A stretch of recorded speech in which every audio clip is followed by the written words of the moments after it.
was playing on the sidewalk, and she just said, "What are you?" And I said, "Excuse me?" She goes, "I can tell you got a little spice in there. You got a little something." I'm part Filipino, I'm Pinoy. She just goes, "I knew there was something in there." I could smell the pork adobo. What you guys call aloha over here, we call Southern hospitality. They didn't show this, but I said something over the mic. I was like, "Hey man, like, I just want you to know that if your dad were here, he would echo what I'm saying to you right now. That guitar does not define you. You are the person, like, you're the music. And the guitar is a tool." I didn't know in that moment that his dad had passed away. Mama's in the kitchen cooking dinner real nice. Beef stew on the stove, throw me salmon on the ice. We eat and drink and we sing all day. Kani kapila in the Hawai'i way on the island. We do it island style.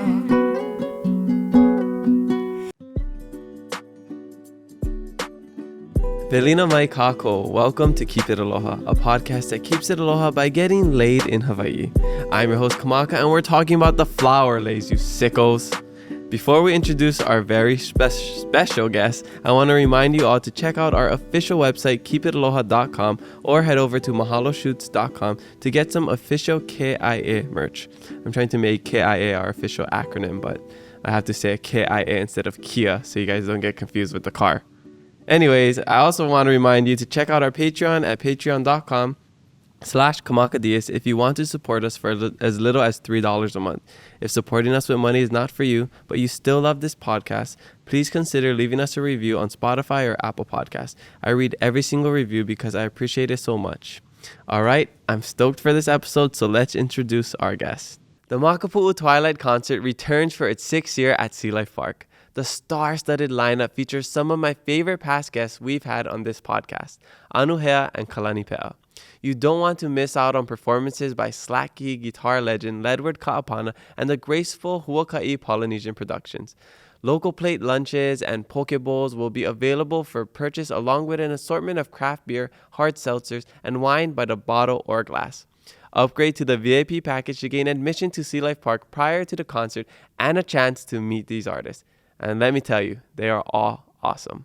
I had an amazing time last year, and I can't wait to see you all there this year. For more information, visit sealifeparkhawaii.com or call 808-259-2500. I'll see you there. Our special guest today is a talented singer-songwriter from Tennessee. He is most known for competing in season 21 of American Idol, where he finished in the top 8. This musician brings soulful and powerful vocals with a hint of soft-spoken honesty and raw emotion to every performance. He captivated the hearts of not only America but the people of Hawaii as well with his display of aloha towards Hawaii's own American Idol winner, Iam Tongi. He is not Iam's cousin like half of Hawaii is after he won American Idol, but he is Hawaii's adopted son, and I am so stoked that he is here today. His name is Oliver Steele. Aloha, Oliver. Welcome to the podcast here at i8 Studios. How you doing? I'm good, man. How's it going, brother? I'm good. So good to meet you in person.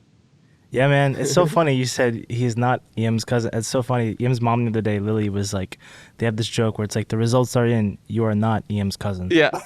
It's like hilarious. After he won, I don't know how many people in Hawaii you follow, but there was some funny memes going on about that. Like, just did a DNA test, like 10% Hawaiian, 15% Japanese, and then like the rest of the percentage Iam's cousin. Super That's funny. great. Yeah. That is great, man. But we're here to talk about you today. You're our special guest. You're here in Hawaii for a couple of days, enjoying the islands. You went to the concert. Yes, that was really fun. Yes, that was great, man. That concert was a blast. There's so many people. It was insane. Yeah. Everybody wouldn't stopping me and asking me if I was gonna sing with Ian. I had to be like, I don't know. I couldn't tell anyone anything. I was like, I'm sorry. Yeah. But you're probably used to that already, like filming stuff. You're not allowed to say certain things, right? Well, it was more so I just didn't know if it was gonna happen. Like everything was kind of last minute. Originally, I was just, here's the hilarious part. I was just coming to the show, like to watch.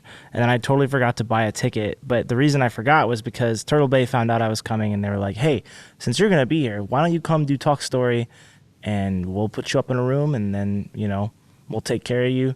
And in the process, the day the show came, I was like, hey, I didn't actually buy a ticket. I forgot. And it was sold out. And of course, my guy Moku, who I met through Sam, he was like, "Oh, don't worry." He said, "We got you on the list, so you're good." Oof, nice. And then Iam asked me if I wanted to sing with him, and it was like, "Okay." Of course. It was- Come on. You yeah. couldn't come here and not sing. Yeah, I mean, we both kind of knew that everybody wanted it to happen, but it was Gotta give the people what they yeah, want. it was still last minute. Yeah. All right. Well, we have a lot to get into, and I know I'm gonna learn a lot about you. The people watching, they're gonna become even bigger fans of you. I'm already a bigger fan of you because you came rolling in with your Avatar stickers on your guitar case. Big Avatar fans here. So let's get into everything. Before we get started, I gotta know, this is what we do in Hawaii to get to know each other. We ask, where are you from, where you grad, and I like to know, what was it like growing up? So when I say where you grad, I'm talking about high school. Yeah, Dylan told me what that means. Okay, he prepped you. Nice. Well, I was born in Michigan. I read that, but I Yeah. think you claim Tennessee, right? Yeah, because I mean, like, I have some vivid memories of Michigan when I was younger, but most of my life, like 99% of my life, has been spent in Middle Tennessee. Yeah. I grew up just outside Nashville, a town called Mount Juliet, and I graduated from Mount Juliet High School. I spent some time in another town, but most of my time was right there in Mount Juliet. And yeah, and what was the last Yeah, question? and then what was it like growing up? What was your childhood like? Oh man, I mean, I grew up in my Lola's house. My Lola is from Manila. I'm a quarter Filipino, so I grew up raised on Spam fried rice and, you know, lumpia for every occasion, and pancit and cassava cake. Oh, wow. But no, I grew up in my grandmother's household. My dad was a musician, so I mean, he was around, but there were often times where he would be gone for like periods of time. So my grandmother actually raised me and my sister quite a bit. And so it's just you and your sister?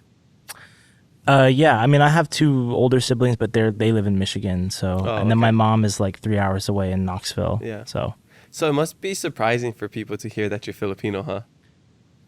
you know, half the people I talk to, it's always the people that are of a different nationality, like that are not white, that are surprised. But then, like, when I speak to people that look like me, they're like, so there was this woman in Oregon once when this was way before Idol. I was playing on the sidewalk and she just said, "What are you?" And I said, "Excuse me?" She goes, "I can tell you got a little spice in there. You got a little something." And it was very weird. And I was just like, "Yeah, I'm part Filipino. I'm Pinoy." She just goes, "I knew there was something in there." I was like, "Oh my God." I could smell the pork adobo. Yeah. Well, my Lola loves chicken adobo. Chicken, my bad. She never makes pork adobo for whatever reason. I think she just likes chicken more. Wow. So growing up, you really had that Filipino culture in Tennessee, huh? Was there a big Filipino community, or is this you guys? Oh, no, there's a huge Filipino community in Really? Tennessee. Yeah, so my family is very diverse. I mean, I have family members all over, and for whatever reason in Middle Tennessee, like, there is a large Filipino community. There's a large Polynesian community actually. But I remember one time, I can always tell when someone is Pinoy or Pinay. Like, I can just tell. It's in the face and it's in the accent, and when you put them together, it's like, oh, Yeah. yeah. And I met an older woman when I was serving at a restaurant once, and I said, "Excuse me, I don't mean to bother you, but are you Pinay? Like, are you Filipino?" And she's like, "How do you know?" I'm like, "Well, my Lola's from Manila." She's like, "Who's your grandma?" I'm like, "Oh, her name's Norma." She's like, "I know your grandma." Like, they all know each other. That's the hilarious thing. Is of like, course. a lot of times they have like a big event and they get together and just make a lot of food. But there's like a couple markets out there that are like Filipino markets and stuff. So Wow. there's a decent little community. How are people in Tennessee, or I guess the minority? Because so in Hawaii, I'm sure you've seen it's very diverse. The minority is the majority. So there's no majority ethnicity, whatever. Everybody's split up. You know, Yeah. Asian, Polynesian, like all the subcategories of Asian.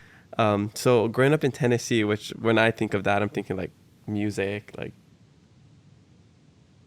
cowboys, or not necessarily cowboys, but like a country.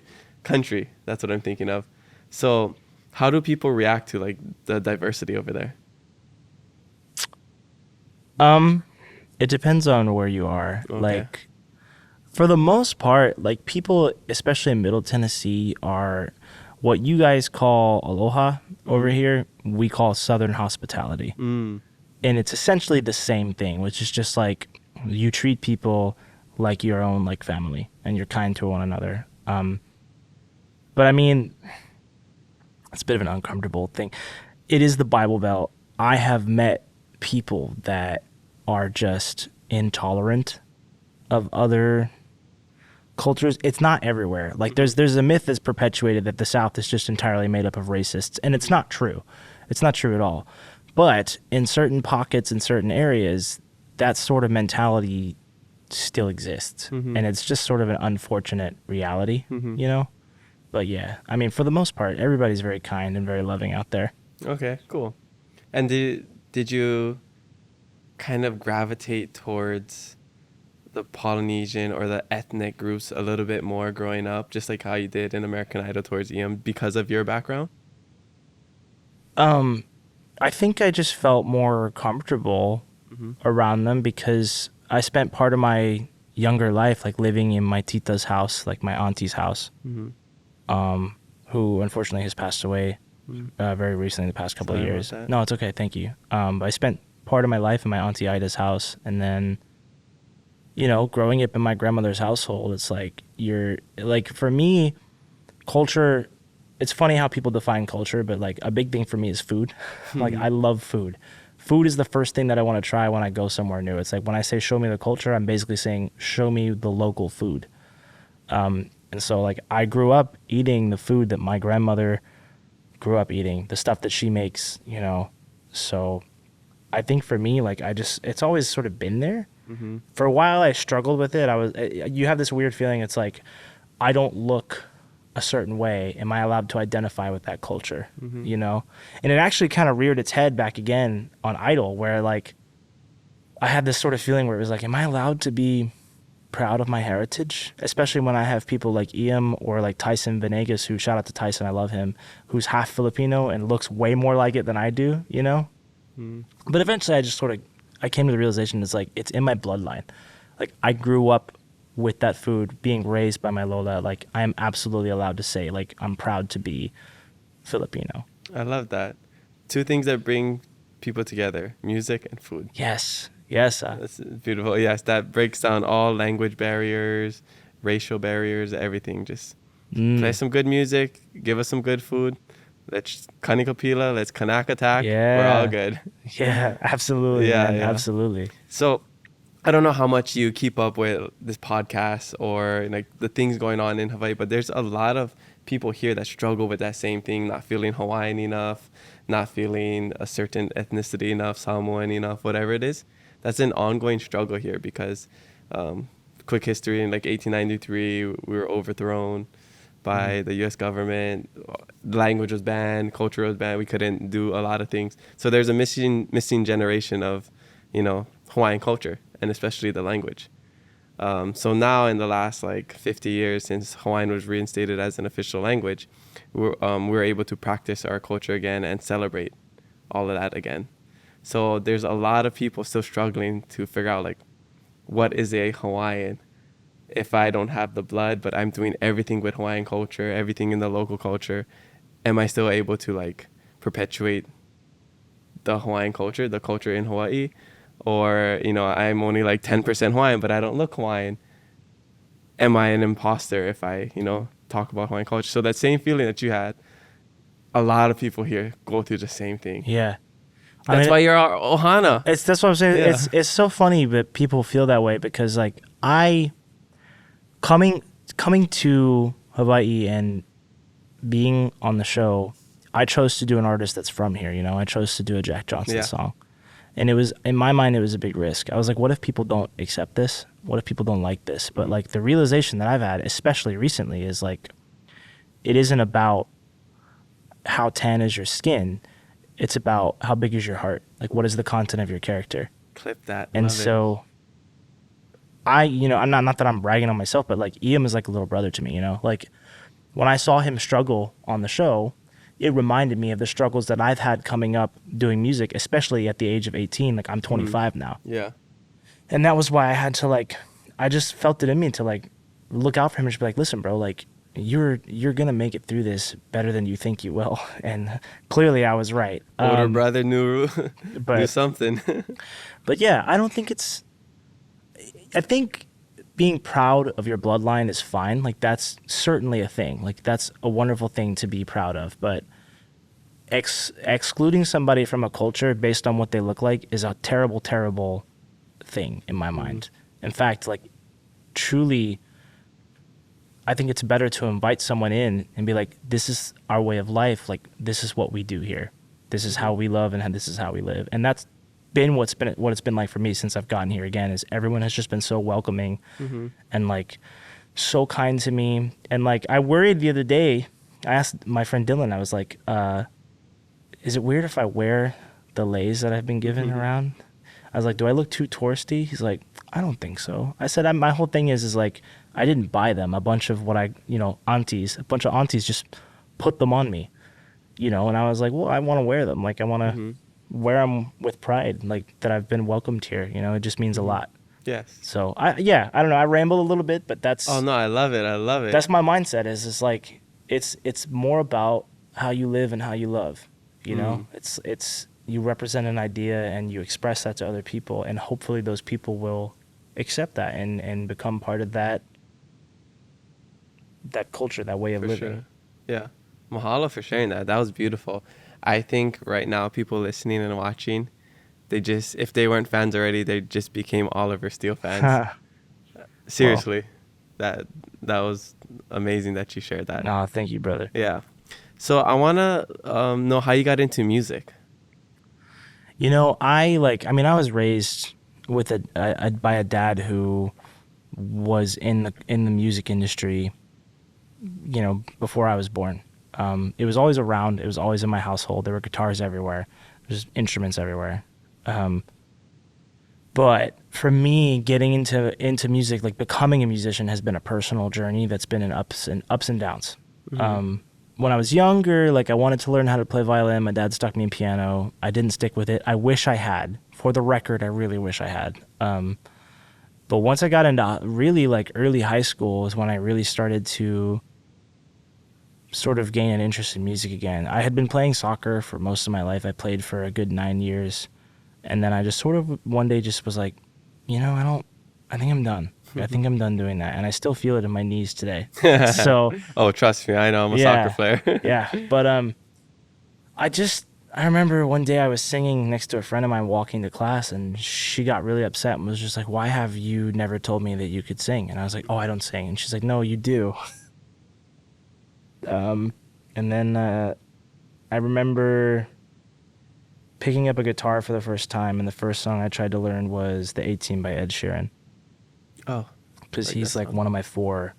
I call him like one of the four, which is like my four biggest influences. The first one being my dad. Okay, so Dad, Ed, John Mayer. Okay. And then Jack Johnson. Okay, I can see that in your vibe. It's a lot of influence, especially in the way that I play. Like, there's a lot of that influence lies there. But then I sort of went on this journey of like not feeling good enough. When you have a dad who has done some incredible things, like opening up for B.B. King, like things of that nature, it's like, oh, well, I'm never going to achieve that. But the reality of it is like, you're not supposed to live up to the story of your parent. You're supposed to define your own story, and they don't want you to follow in their exact storyline, because that would be boring. So if I did everything the way my dad did it, it'd be like, well, it's a carbon copy of his dad. Not that I'm not proud to be his son, but it's like, I know he wants me to carve out my own lane.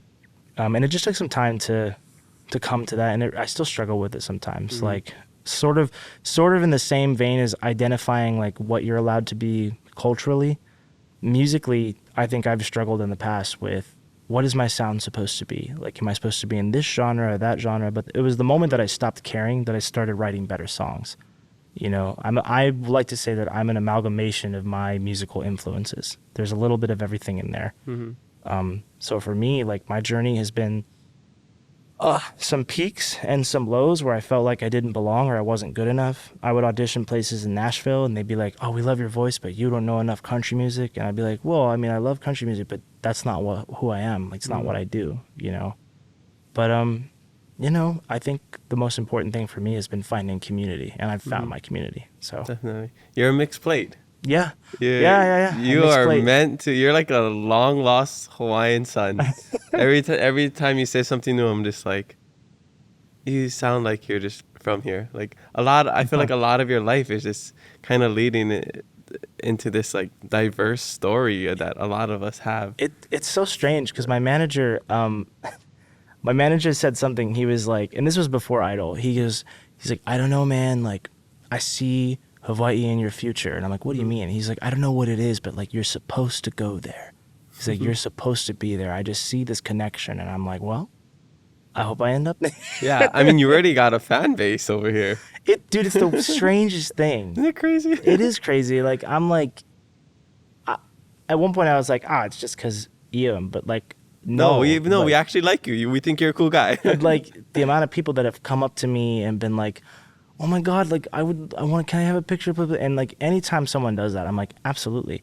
Like that's totally fine. Like 100%. I don't feel like a celebrity, but it's just a strange feeling knowing that, like, I remember you messaged me, you were like, I don't know if you're aware of this, but like you are basically the hānai son of Hawaii. And I was like, really? Like, I didn't believe that until I came here for the second time a few days ago and like met everybody and was constantly like stopped anywhere I walked. Yeah. I mean, you watched the video of that Take Iam Home thing that we did. So many comments were like, oh, I can't believe they got Oliver. Getting Oliver was the best thing in this video. I was really honored to be a part of that because that was like locals, it was people that are from here that grew up here, and obviously I'm not.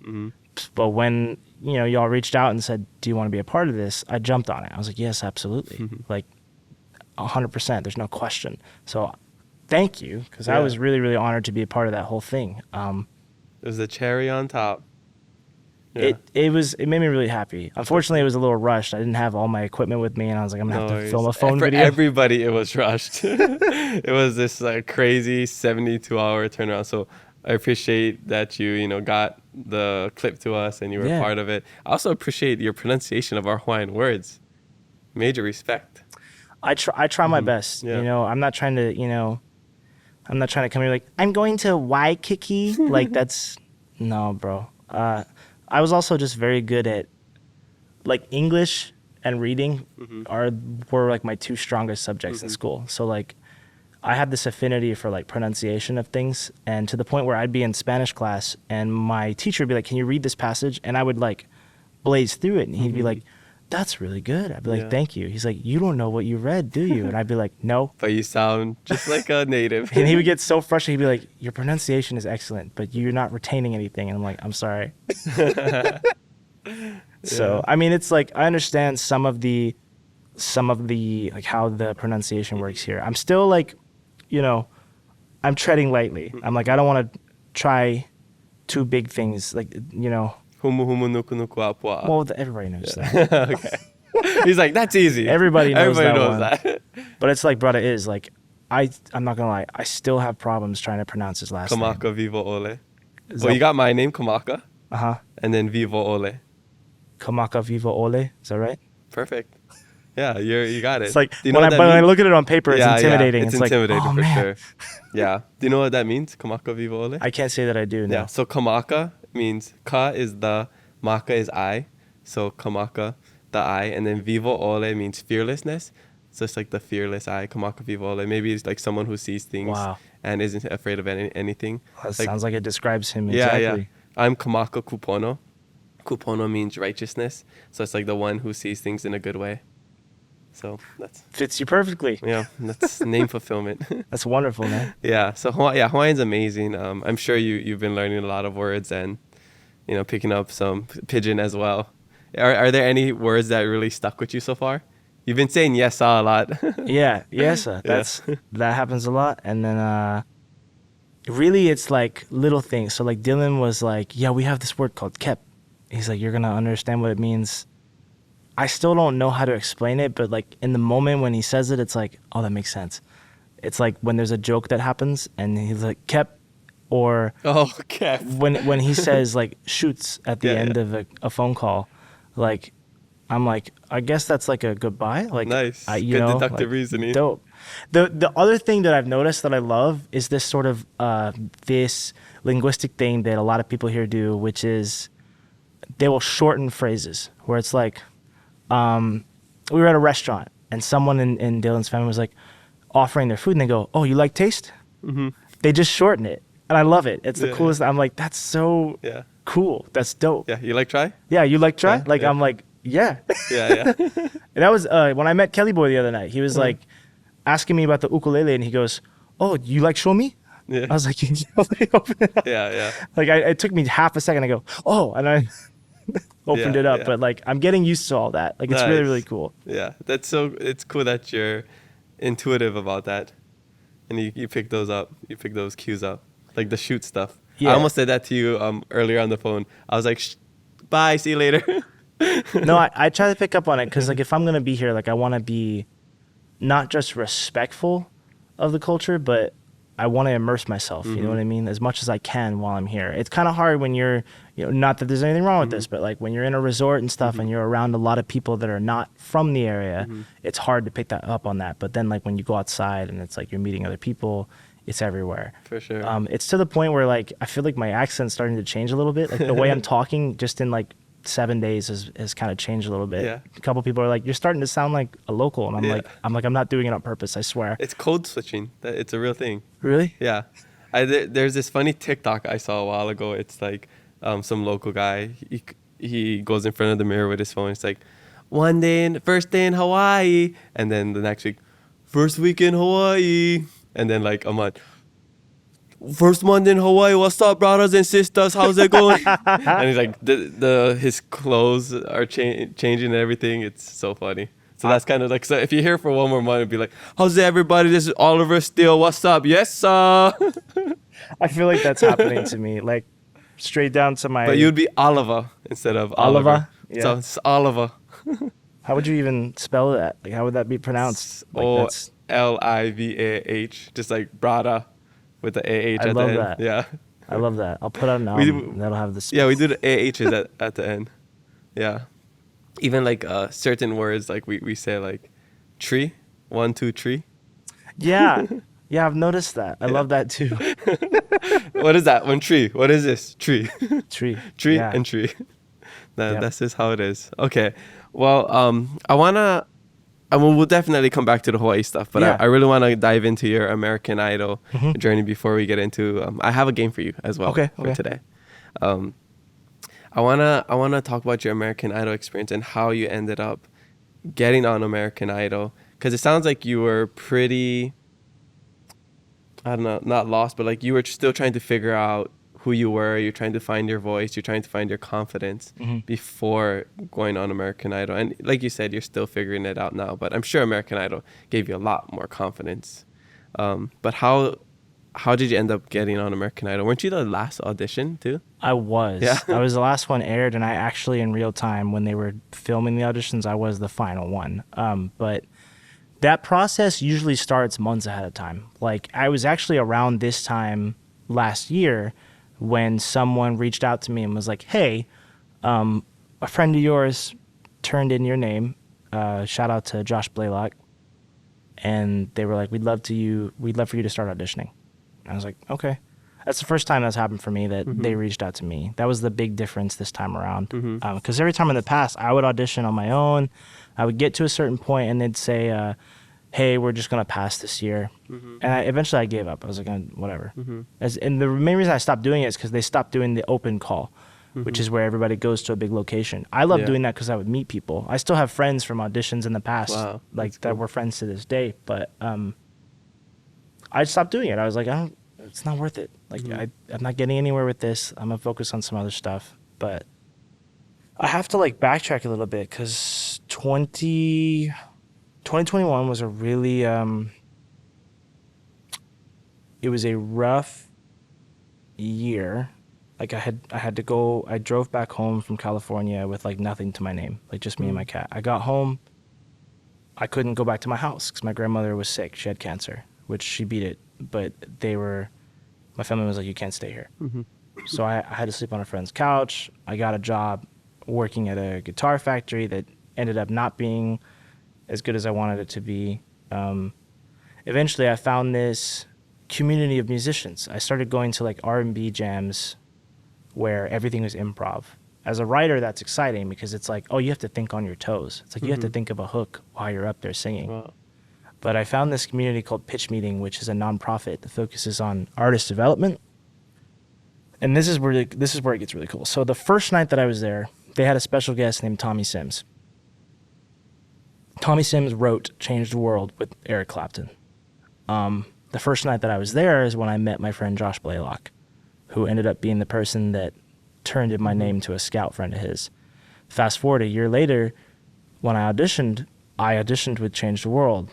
And it just felt like this really, really cool full circle moment. But Pitch Meeting, what they do is essentially they find artists in the Nashville area and give them a place to make their vision come to life, but they don't have to sacrifice on the integrity of that vision. So it means like I can come in, record my music in their studio for free, keep all the profits and the rights and revenue.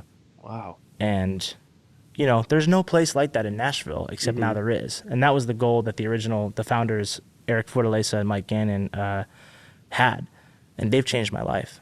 After that first night at Pitch Meeting, they invited me to their studio. They explain what they do.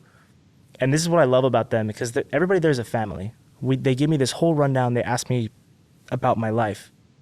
And then at the end, Eric goes, okay, let's go see Batman. Like, let's go to the movies and see Batman. So they started like inviting me to come hang out with them. And they took me with them to Bonnaroo. That was my first time at a festival. You know, and I just found myself in a community in Nashville. I was ready to give up on music. I was done. I was like, I don't think that I'm good enough. I don't think that I'm worth it. And they reminded me of what music really is, which is like it's a joy, it's a passion, it's a communication tool, and it's community. You know, music wasn't made for one person to listen to alone in a room. It was made for many people to listen to. So that idol journey started there. Then it was a lot of like, sorry, that was a big rambling session. Oh, no, please keep going. We got 2 hours here. We got to fill up the space somehow. It was a lot of like, hey, can you send in this clip? And then it was like, great, well, I'll be in touch with you. And then I would hear back and they'd be like, hey, you're moving to the next round of producers. They're going to take a look at you. I'm like, great, cool. And then finally I get the call. It's like, hey, you're going to have a Zoom audition in front of the executive producer and a couple other producers. And for me, it was like, I did that audition. I sang 2 songs, and then the executive, her name's Megan. I love Megan. She's lovely. Shout out to Megan. At the end, she goes, great, we're going to give you a shot. Like, we'd love for you to audition in front of the judges. Wow, just like that. Yeah, just like that. And I was like, oh, she's like, yeah, you're going to go to a separate Zoom call, and you're going to talk about your life for the next like hour and a half. I'm like, great. So. Is that where they cut up everything? You know, when you audition and you see all the behind the scenes No, stuff? That's just a Zoom call where they they learn about everything and then they make a script for you? They want to get your story. Well, they don't make a script. It's not about like creating a fake story. The thing is like, it's not a case where you have to have a sad, everybody thinks that. But it definitely helps. If you have a story or an interesting life, that's what they want to show, because it's, you know, it is a TV show, but it's also like, it's a good story and it's a good carrying people point. relate to it. That's people why. Yeah, people relate to that connecting with stuff. exactly. The amount of people that have reached out to me about their parents, you know, having a stroke or suffering something like that, immense. So many, because they related to that story. I mean, that's what brought me and Iam together after the fact. I didn't know about his dad until after we did our duet. But once I found out, it only strengthened our bond, because holy crap, like his dad went through the same exact thing that my dad is currently going through right now. It only strengthened our bond with each other. Shared trauma brings people together. So when they find these stories, they want to push them forward. It doesn't mean that you won't get through without us, because I know plenty of people that didn't necessarily have something traumatic. They were just incredible artists and singers. Everybody in the top 26 was incredible. But yeah, it starts there. They want to get a sense of who you are so they can kind of shape how you're presented if you get more airtime.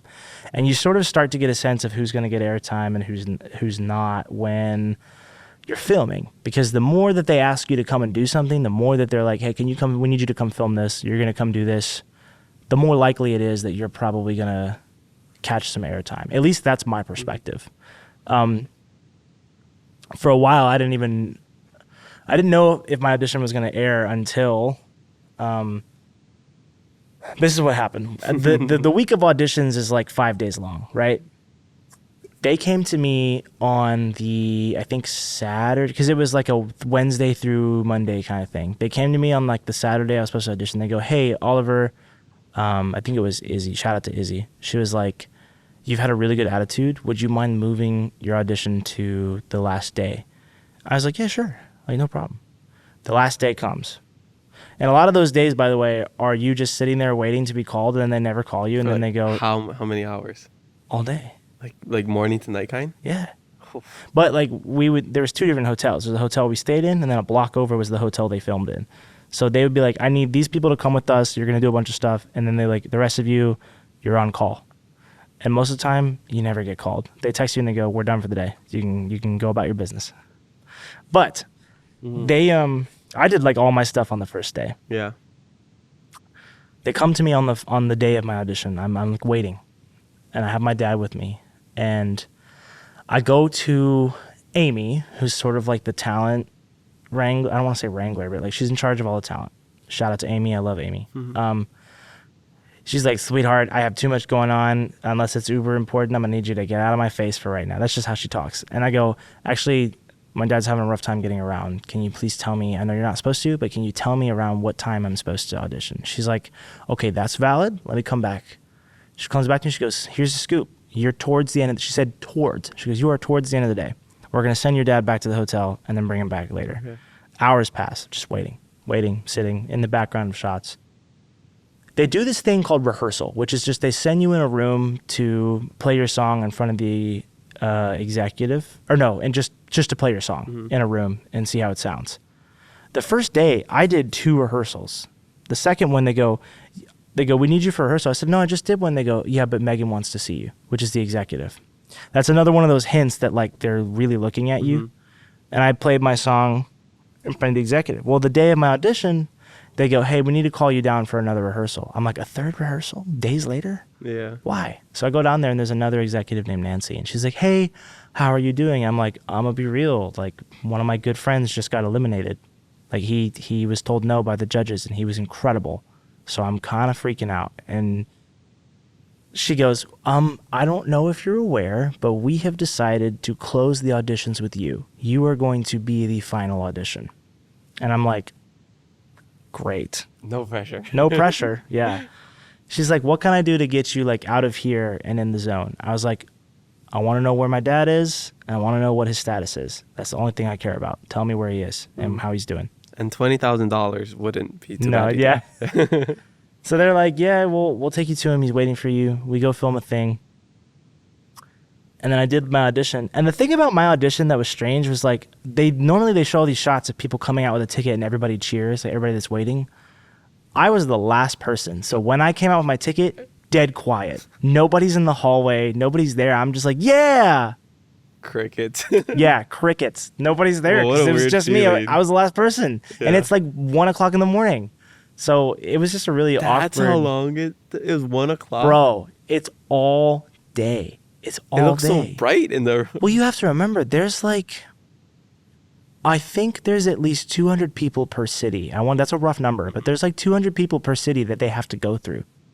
Oh, so even the judges must be exhausted. Oh, 100%. Dang, all that talking and... Yeah, I mean, I'm not going to speak on their behalf, but like, I know they get exhausted. You know what I mean? And they gotta like... Yeah, and then they gotta, they gotta be on for the camera. Wow, that's such interesting perspective hearing all the behind the scenes stuff. Yeah, I will say everyone I worked with on the show was lovely. Yeah. All the producers, I love all of them so much. I miss them on a daily. I'm like, man, I miss those guys. Yeah. They're all awesome. Dang, so you did the audition, you went to, was it the next one, Hollywood or? Yeah. Hollywood? Yeah. Hollywood Week. And then that's when you did the audition the duet with Iam? Yeah, so that was after round 1, which was the singer-songwriter round. Or not singer, it was performance round, and my category was songwriting. Yeah. And I ended up doing a cover. I know that sounds weird, but it is what it is. So, yeah, I met Iam in the holding room at that theater. That cold... Have you seen his audition prior to that? No. That's because it didn't come out yet. yet. Yeah, this is what's really interesting is even if you're in the same city, you don't actually get to see how each other's audition went until crazy. it airs. So you don't know if they're good or not. Well, most of us like sing with each other. Oh, okay. You know what I mean? So like we'll be singing in between. I mean, Iam sings freaking everywhere. You can't get him to stop. I'm like, bro, you're gonna lose your voice. Like I talked to him today. Guess what? Voice gone. It's like Iam's constantly singing all the time.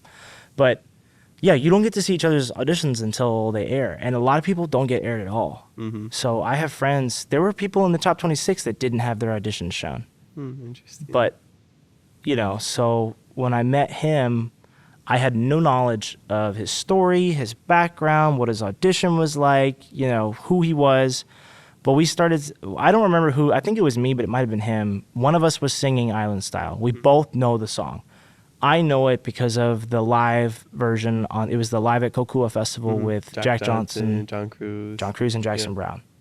I love that song. It's great. We just started harmonizing with each other because we both knew the song and we both loved it. And we were like, we really wanted to do it for duets, but we had a preset list of songs we had to choose. But the funny thing is I had already promised another person to be their duet partner. Oh, you guys got to choose? Well, this is how it went. Okay. A lot of times you don't. Sometimes they do, not all seasons. This happened to be one of those seasons where for the first time in a long time, they were like, guess what? Y'all are going to pick. But this is how it went down. Iam and I in the holding room, he was like, yo, dog, if we get to choose, we should choose each other. And I'm like, yeah, but that's my Iam impression. That's so good. That's his, he says dog a lot and he goes, hey, he does that a lot. But we have this conversation. He's like, cuz we should choose each other if we get to pick our partner. I go, I'll think about it. Cause I had already promised a girl named McKinley Brown. Shout out to McKinley. I love you. She's like a little sister that I would be her partner. The end of round one happens. We're in the theater and it's like midnight. And Katy Perry's like, hey guys, good luck getting 2 hours of sleep. And we're like, what? They go, oh, you don't know? You're going to pick your partners right now. They're like, go. Chaos. Chaos ensues. Everyone's running around. Like what you saw is really what happened. Everyone's running around trying to figure out who's going to pick their partner. I look over at the girl I'd already promised to be partners with, and she's talking to some dude. And I'm like, crap. So then I start looking around. And who do I see looking at me across this sea of people but Iam Tongi? I'm like, and I literally like Tom Hanks screaming at a volleyball. I'm like, Iam! And he sees me. He's like, dog, come over here. Come on. So I run over to him. I'm like, are we doing this? And he's like, he's like, yeah, let's do it. And we like dap each other up. And we became partners. And the rest of the story is written already. Yeah. Wow. Yeah. Although there were some funny moments where it's like, we actually had 2 different song choices before Save Your Tears. So what were the choices? We were going to do My Girl. Okay. And the way that this works is each song has 4 spaces on it. You can only have 4 groups to one song. Well, Elijah and Lucy put their names on My Girl, and they're incredible. So we were like, nope. And then we picked another song that I can't remember. I think it was another Temptation song, but neither of us knew it, and Iam was struggling. And he goes, when we got back to the hotel, he's like, we still had time to change it. And he goes, we got to pick something different. I'm like, let me go look. I see the Save Your Tears. There's nobody's name is on it. And I'm like, I come back to him. I go, have you heard this song I played? And he goes, yeah, I think I know that one a little bit. I go, okay, we're going to do that. So we're going to do it. It'll be fine. This is at like what, 1 in the morning? This is it. This is like between the hours of 1 a.m. and like 3 a.m. We didn't go to bed until 3:45. And then we got up at like 5:30. But we do that song, and the whole time there's camera crews in your face. And at one point, they kept interrupting me and Iam rehearsing to be like, yo, can we just get the interview real quick?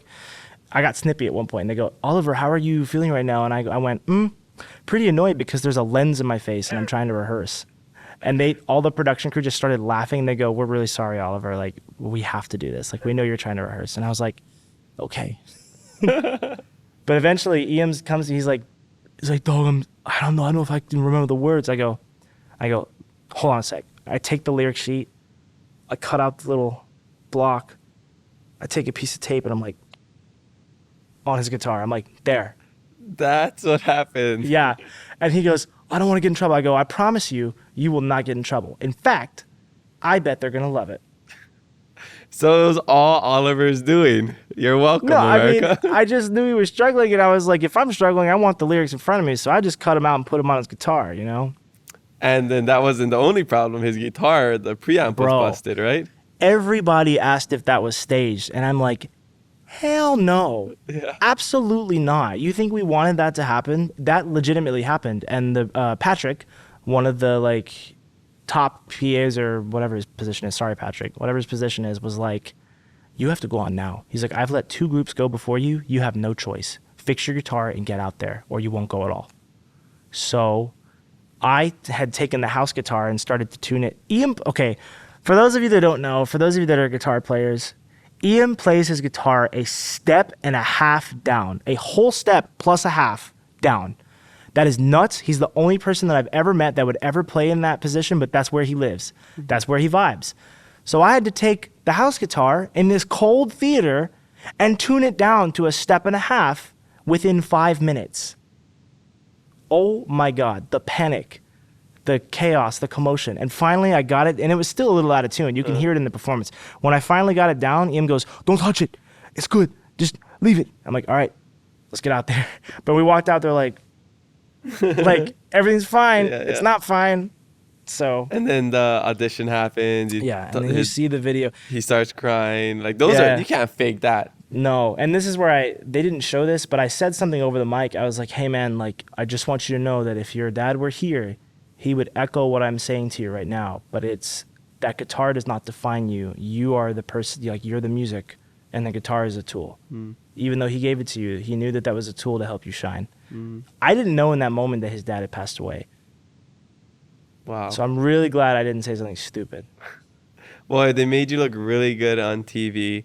You went over to him, you touched him, you said, look at me, like, I got you. I got you.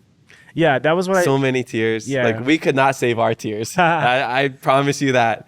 But that's, I think, the moment where you became Hawaii sweetheart. That's when all the locals, everyone here fell in love with you. I just to see that Aloha spirit. I wanted him to know that, like, I was not going to leave him behind in that moment, because I knew he was struggling. And you can, you know, in moments like that, that round is a test. The test is not, can you sing? Because by that point, they already know we can sing. They gave us tickets for a reason. They're testing us. The test was, can you work with someone you don't know? Can you figure out a song you may not know? And can you do it all under pressure within a set time limit? That was the test.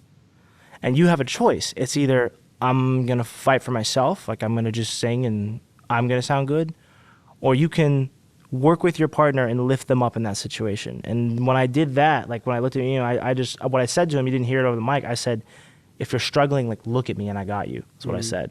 Like, if you start to forget, look at me and I will sing with you. Because we had our own parts, but it didn't matter to me in that moment. Yeah. What mattered to me was, I'm not going to let you fall. Because he lacks confidence sometimes, but he's so good. He doesn't know how good he is. And what, he was only 17 at that 18. point? Yeah, he's 18. He was 18 at that point. Yeah. Crazy. He's just a kid. Yeah, he's just a kid, Or but I like, guess technically an adult, but you know. whatever. Yeah. I promise you, hang out with them for 5 minutes. He's a kid. Nah. But that's what it was about. It's like, you don't let, when you're with someone on stage like that or anywhere like that, Ohana, it's ohana. It's your family. In that moment, I'm not going to let my family get hurt. Wow. So that was why I acted the way that I did. Yeah. I guess that saying from Lilo and Stitch couldn't be more true. Yeah, ohana means family, and family means nobody gets left behind or forgotten. And you didn't leave Iam behind. No, And never. The performance that you two did with that duet will never be forgotten. Oh, bro, thank Yeah. you, man. So let's fast forward a little bit. You're into American Idol. The journey's going on. Yeah. You move on to the next stage. They announce the top 8. You make the top 8. Everyone's in love with the bromance. Yeah. You know, you already got a lot of fans here. You don't even know. Yeah. And then by the time your journey came to an end, what was that like, and what was the emotions you're feeling when you didn't make it into the top 3? I think was it top 3? Top 5. Top 5. Okay. I knew that my journey was going to end at top 8. I already knew, because first of all, the same thing happened to Lucy and Nutsa, where they were saved and then they went home the next week. Katie chose to save me. I was shocked because I didn't know they were going to do that. They didn't tell us. But I knew it was coming to an end. What I did not know was there was going to be another round of duets. So that night of the night that I got saved, they take us backstage and they go, hey guys, we have some news. Some of you are going to be a little upset at this. You're getting up at 5 a.m. tomorrow and you're flying out to Oakland and we're going to go meet up with Alanis Morissette and film with Alanis. Some of us hadn't even learned our songs yet. I hadn't learned my song yet. But they go, when they announced during the show, I don't know if you saw our reaction when they were like, let me backtrack. Mm-hmm. We already knew about Alanis because they sent us an email in the middle of the night, like a week and a half prior, and they go, hey, please pick 3 songs from this list in order of preference and have them turned into us by tomorrow. Mm-hmm. Every song on the list was an Alanis Morissette song. So when we got that email, we were like, okay, like something with Alanis is coming. Like we're obviously going to get to meet her because why would they only have her music on the list for this round? Mm-hmm. When they announced Ed Sheeran, none of us knew anything about that. None of us knew at all. And it was so funny that none of us questioned who the other judge would be because they're like, yeah, Alanis is filling in for Katie. We're like, oh yeah. But we also knew that Lionel was also going out for the coronation. So it was like, wait, who's going to replace Lionel? And when Ryan was like, I'm getting shivers, I realized it. And I was like, oh my God. Yeah. I was like, there's no way that they just got the biggest artist on the planet. Mm-hmm. And then Ed popped up on the screen and I lost it. I started screaming. I was like, no, to the point where Katie looked over and she was like, are you okay? At me, yeah, she's like, are you good? I'm like, yeah, I'm great. I'm like freaking out. Okay. Ah! So the double whammy came after the show when they go, hey, not only are you singing Alanis, we have decided that you all are going to do duets and you're going to be performing Ed's music.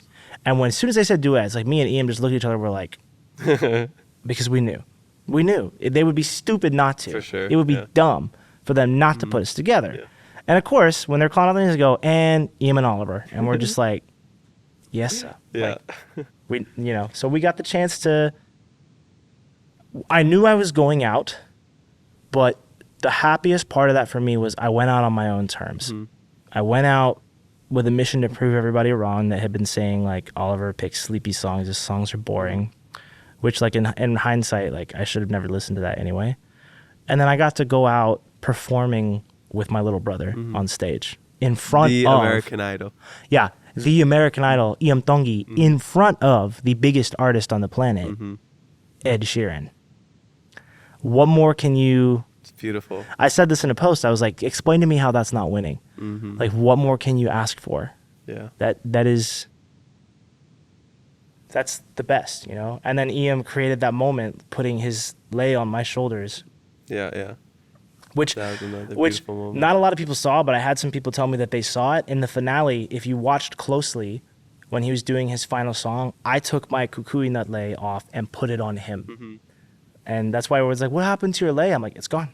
Yeah, because you were wearing that for a while, yeah? Oh, yeah, as much as possible. Yeah. And then I finally just took it off and put it on his shoulders. Nice. But... yeah, I mean, for me, like, I knew I was going to go out, and I was like, I'm going to go out on my terms, the way that I want, with the song that I want. And I get to do it with Iam. Like, dude, perfect. Winning. #winning. Yeah. Yeah, awesome. And then in the finale, you got to sing with another big star. Yeah, I got to sing with Jelly Roll, which was really, really, really awesome, actually. Yeah. Like, I didn't really know much about him, but, like... Same, yeah. He's from a town that's 20 minutes away from where I live. Yeah. So we're both locals. And he had reached out to me on TikTok before we knew we were going to sing with each other. He was like, yo, bro, when you get back to Nashville, let's hang. He's like, I take care of the locals. You're a local boy. We got to stick together. And I was like, sweet. That's awesome. And then we sang together anyway, and it was great. Yeah. So. Oh, I really like Lauren Daigle. She performed that night. Yeah. And I didn't know she was a past American Idol contestant. I didn't know that either. Until I've read some more about her. I met her and she was a sweetheart. She was really, really sweet. I found her a couple years ago, but I liked her because I'm a Saints fan, Louisiana, and she's from Louisiana. Yeah. There you go. But did you you got to choose who you're going to perform with, or they just paired you? Nope, they just paired me with them. Oh, so it just worked out perfectly. Yep. Yeah, awesome. And then, you watch it, Iam wins, you're there next to him, the whole thing, just everything goes crazy. bro. He's passing the mic to everybody. He won singing a freaking Kolohe Kai song. That was amazing. I didn't know who Kolohe Kai was until he did that song. And in the room, I was vibing. I was like, oh, this is dope. I was like, who is this? Yeah. And then like I researched it and got more into like local music here. Mm-hmm. But yeah, that night was, man, just an incredible night. You must have felt like you had a part in that win, or like that win was also everyone. Like for us, it was the whole state. It felt like what was supposed to happen. Mm-hmm. It felt right. Because I won't lie, like if Megan would have won, I would have still celebrated. I'd have been like, this is great. But it was Iam's time. Katie even admitted it. Yeah, it was his time. Yeah. It was time for someone of his culture and background to come up and take this title and remind everyone that being an American Idol doesn't mean that you look, I don't want to say this offensively, you can still look like Iam and win. Because like even people of color have won the show. You've had people of African American descent that have won the show, but nobody of Polynesian descent has ever come up that close other than, I think it was, what was it, Jasmine? Trees, yeah. And even then, like when Jasmine did it, you didn't have the social media thing that you have Exactly, now, yeah. which was, that puts you, like makes you catch on fire. It was his time. So when his name got called, it just felt right. And I just felt so much pride and elation because I was just like, this is it. Like, this is exactly what I said would happen, which is he will win and he will prove to the world that someone of his descent can win. And that it is his time. It was his time. It was his people's time. And I'm proud of him. It was just a moment where I was like, everything was right in the world for that span of a few hours. Everything was right. Amazing. And after the show was done, like, they're having a big party outside, and I'm just sitting in a chair waiting because everyone's like, oh, Oliver, aren't you going to come join the festivities? I'm like, yeah, I'm waiting. I was waiting on him just to make sure he was okay because I knew he was exhausted. And he was like, yeah, I'm good, bro. I think I'm just going to, like, maybe grab a bite, and then, like, we can go back to the... Like, he really didn't want to, like, stick around and, like, do too much. We did for a little bit, but, Wow. All right, so... Thank you for sharing that story. That was amazing. Man. Yeah. We're going to take a quick shishi break. Do you know what shishi? Did you hear that yet? Nope. Shishi's, we always say it to pee. Oh, Shishi. okay. Yeah. So we got to take a shishi break, a pee break, because usually the shakati gets to me about the hour mark. Yeah. But that's before, good, by the way. I like that Yeah, stuff. we'll get you another one. Right before we take a shishi break, I just want you to share what was your biggest takeaway from American Idol. I'll hold my shishi just for you. But don't make it too long, all right?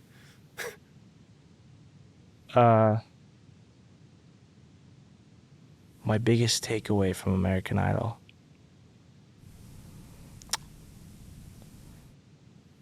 Man, that's really tough. Do you need to think it over while we take a shishi break?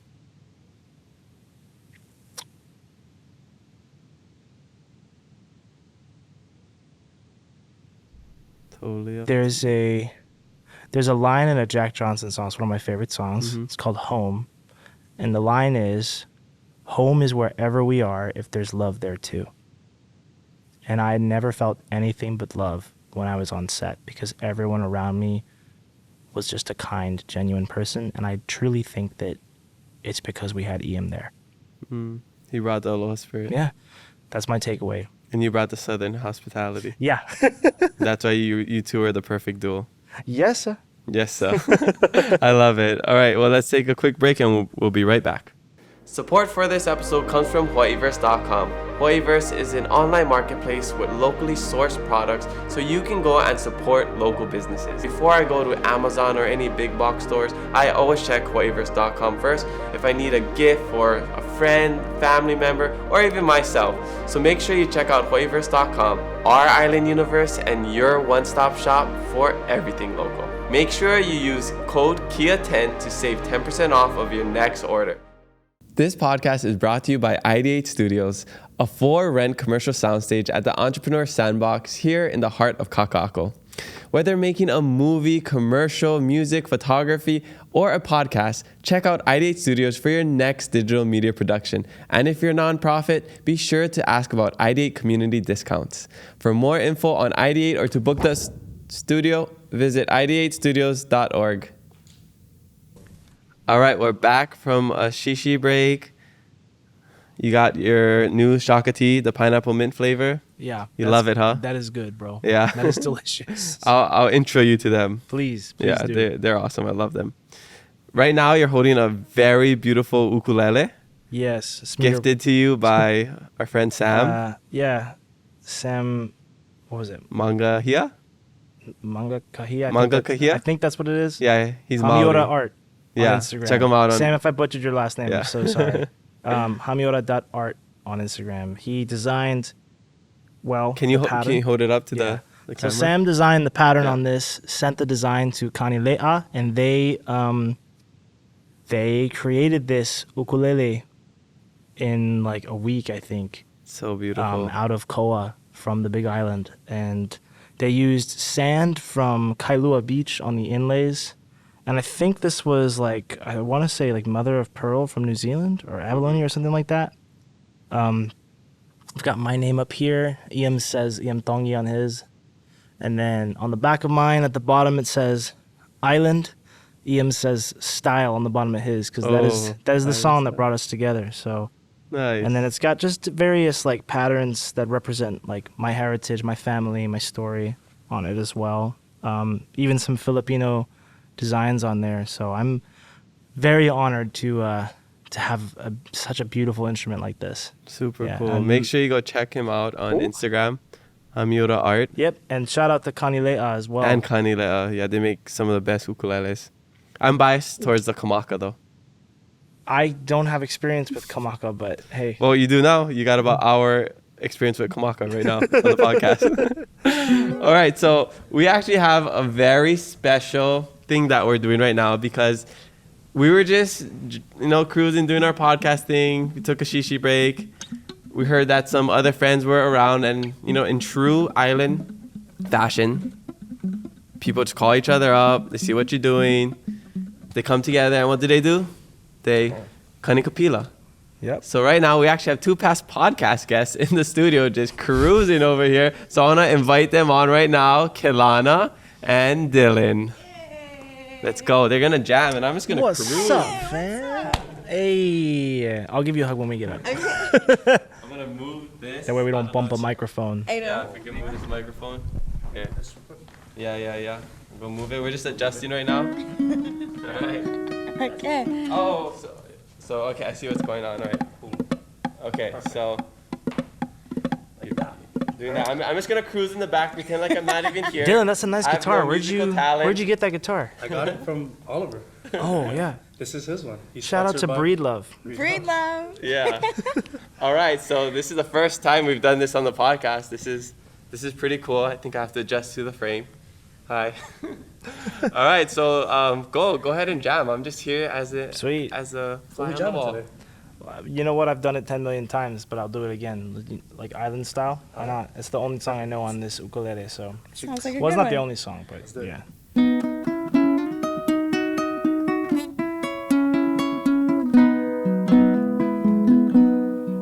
On the island, we do it island style. From the mountain to the ocean, from the windward to the leeward side. On the island, we do it island style. From the mountain to the ocean, from the windward to the leeward side. Mama's in the kitchen cooking dinner real nice. Beef stew on the stove, throw me salmon on the ice. We eat and drink and we sing all day. Kani kapila in the Hawai'i way on the island. We do it island style. From From the mountain to the ocean, from the windward to the leeward side. On the island, we do it island style. From the mountain to the ocean, from the windward to the leeward side. Go grandma's house on the weekend, clean yard. If we know go, grandma gotta work hard. You know my grandma like to pour real sour. I love my grandma every minute, every hour. On the island, we do it island style. From the mountain to the ocean, from the windward to the leeward side. On the island, we do it island style. From the mountain to the ocean, from the windward to the leeward side. From where? From the mountain to the ocean, from the windward to the leeward side. From who?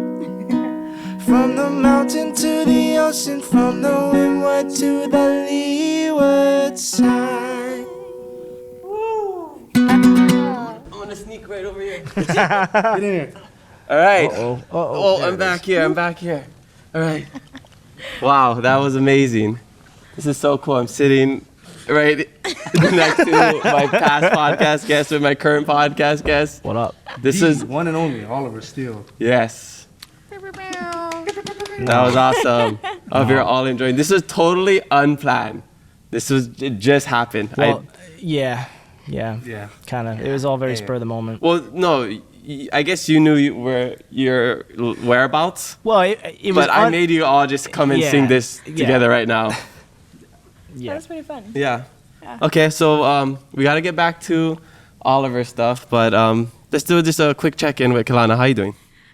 I've been doing great. A lot's happened since the podcast, so I think we gotta do podcast round 2 soon. Okay? Yes, definitely. And you, Dylan? A lot of upgrades since you've been here as well. Yeah, just trying to make some new music and get it out to you guys as soon as I can. Right on. Well, Same. mahalo for joining us. Enjoy the milk teas that are right behind the cameras right over I'm there. gonna drink those. We're actually Yeah. Oh, we're getting kicked off. Oh, yeah. Yeah, that's it. okay. Can we have the music play to kick them out now? All right, mahalo. Okay, and we're back again after that fun Kani Kapila sesh. That was really awesome. Yeah. That's In Hawaiian the style right there. Hawaiian That's way. island style, yeah. All right, so let's get into this new segment called Loco or Lolo. Lolo in Hawaiian means crazy, like Lolo. Really? Yeah. So That's like, funny because, like, in the Philippines, it means grandpa. Well, this has those lines on top. I don't know if you ever seen Oh, the yeah, line. yeah. They're called kahako, so they elongate it, so it's Lolo. Ah, okay. Yeah, so not like Lolo. Okay, so that means crazy. So this is a new game called Loco or Lolo presented by Texaco Hawaii, okay? So listeners can play along. You tell me if it's a local thing, so it's something that we do in Hawaii, or if it's Lolo, like something crazy and there's something I just made up, Okay. okay? So, I'm nervous now. This Yeah. is a quiz. I didn't know. Am I being graded? yeah. So you have 11 questions here. 11. Oh. 11, all right? All right. And we have a panel of judges who are, you can phone a friend if you need. I will. Okay. All right. So the first one is it's healthy for people to eat taro raw. Is that local or lolo? Dylan. Oh, it's the first question. You can't call phone a friend already? Okay, I've never seen someone eat taro raw. I'm gonna say that's Lolo. It is lolo. Good job. Okay. All right. 1 for 1. See, you don't need it. All right, we get the applause in the studio. This is real audience applause. I'm really scared. I don't. Oh. Okay, this is a fun one, all right? Number 2, Hawaiians call their babies ugly, so spirits don't take them away. Is that local or is it lolo? Did you just make that up? Hawaiians call their babies ugly, so spirits don't take them away. Is that local or lolo? I'm gonna say Lolo again because that sounds crazy. It's local. Is it really? It's a real thing, yeah. Yeah, so it's believed that, if you say like your baby is cute or cute, or beautiful ui, they said they think that the spirits are gonna come and steal them away. Then I'm so gonna- so they say pupuka kaukeki, which means like your baby's ugly. I'm gonna to call ward my them off. dog ugly now. You can say pupuka. Every time I see my puppy, I'm gonna call him ugly. yeah, You're so ugly. you gotta say pupuka. pupuka. Pupuka. Pupuka. Yeah, which means It's ugly. funny because poo poo is in it, so I mean that yeah, that's a really bad joke. Sorry. yeah, that's a good point though. Okay, next question. So you're 1 for 2. Yep. We never use cardinal directions here. Cardinal directions like north, south, east, west. Is that local or lolo? I'm gonna say Lolo because everybody literally says North Shore all the time. That has to be Lolo. It's local. So North Shore But is you just say a North place. Shore. But because that's what it's called. It's the North Shore. Because it's north. But that's just what we call You're- it. But No, you're contradicting yourself when every single one of you So- says, "Oh, over on the North Shore, dog." Like that's no. You just used the cardinal direction. so we say Mauka and Makai, which means like towards the mountain and towards the sea. That's how we give directions. Yeah, unless you're talking about the North Shore. Unless I'm talking about the North Shore. That's the one exception, I guess. You got me there, all right?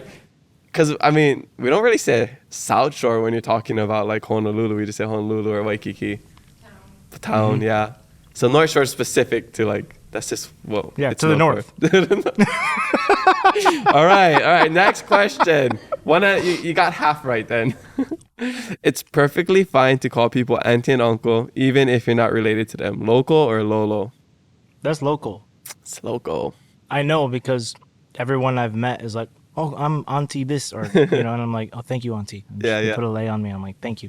Yep, you got it. Okay, that was an easy one.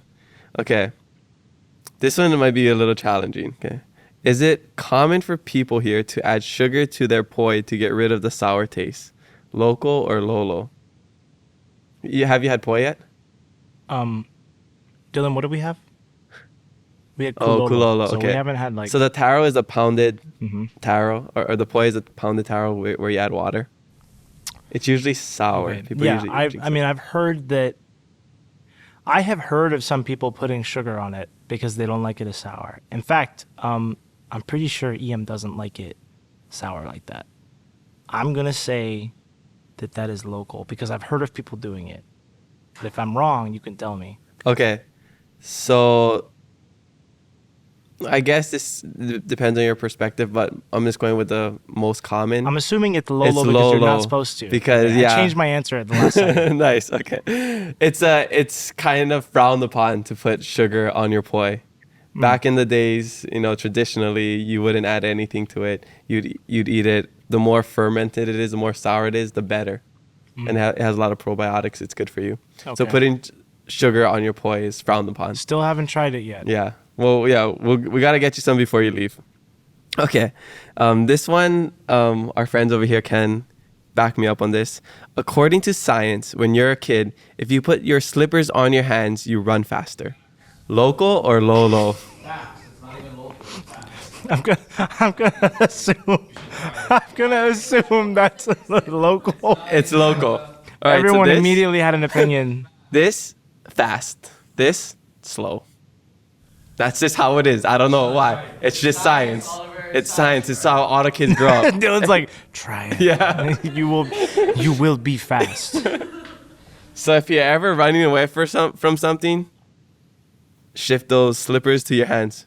You'll be the fastest person alive.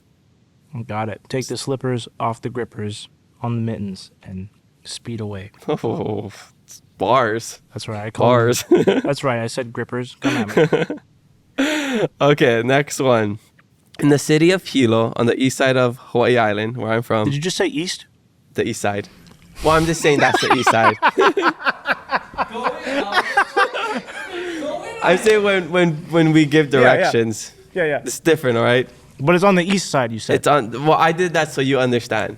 Malka and Makai's. We'll You sure explain- it's not to the right of the We'll mountain? explain it to you a little later. That's a hard concept to grasp.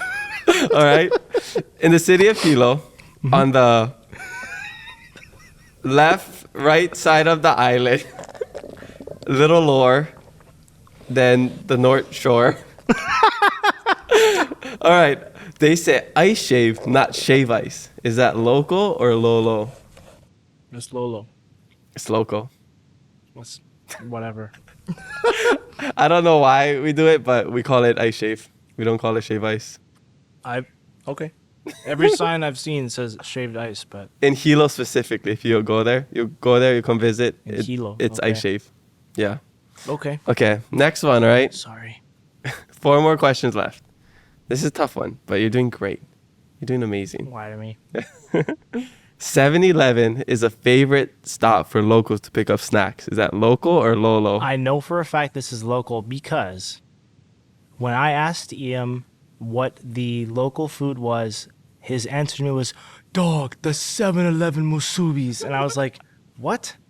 He's like, "Yeah, you gotta get the spam musubi." And not only did he say this to me, everyone reaffirmed this to me at my talk story the other night at Turtle Bay. And then a couple nights ago, it was like 3 a.m. I was with Iam and CJ and Jimmy. Shout out to CJ and Jimmy. And he was like, I was like, "Dude, I'm starving." And Iam said, "My brother, we will eat."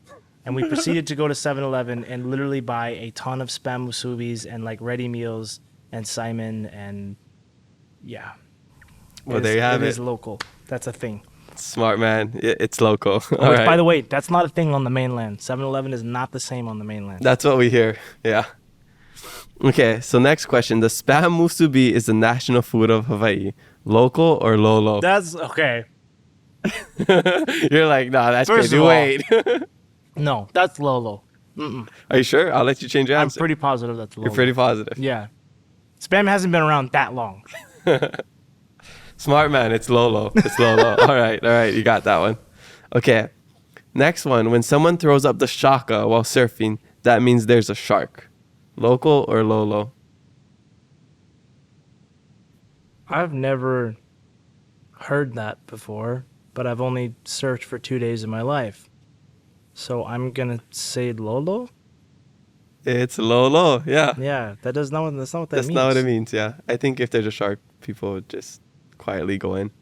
I would know. just say, "Hey, there's a shark." That's what I would do. I would go, "Guys, there's a shark. Everybody Hey, get guys. out." Man, you got me. You really got me on this game. All right, last one, all right? It dropped below 75 degrees outside, and I'm freezing. Is that local or low? That's local because everyone around me over the past few days when it's been like breezy and in the 70s, they go, "I'm cold." And I'm like, "You're cold? This feels amazing. This feels great." That's local. That's local. Nice. Yeah. Wow, you really ended this game strong. Yeah. Yeah. Good job.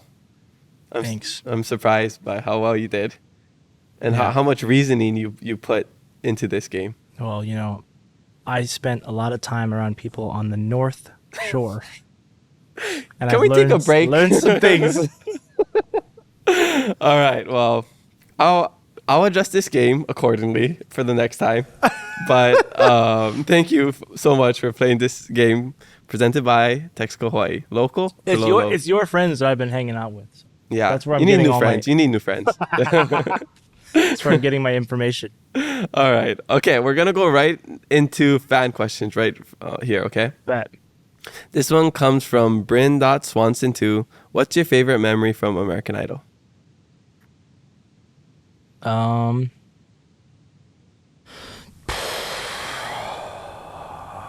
Probably meeting Iam for the first time Mm. is my favorite memory. When you guys sang Island Style? Yeah, the first yeah. time in the holding room. And watching him eat honey out of honey packets every day. That was his thing? Yeah, he'd walk around with packets of honey in his pocket and just suck on honey constantly. That's funny. All right. Next Next. was like Pooh Bear. You should have sang the House on Food Corner. What is that song? Oh, The Christopher yeah. Robin. Yep. You yep. should duet that next while he eats honey. Okay, next on the North Shore of Oahu. Yeah, on the north.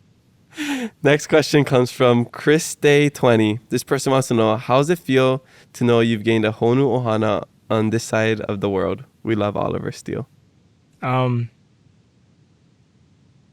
Honestly, knowing that I have a group of people out here that support me and love me, it feels incredible because it goes beyond like, oh, I have fans. It's like, it's a community. It's a community of people that lift each other, and it's a beautiful thing. And I'm honored to be accepted. Awesome. That's beautiful. Well, following that question, this comes from Corey Nazara. They want to know favorite thing about coming to Hawaii.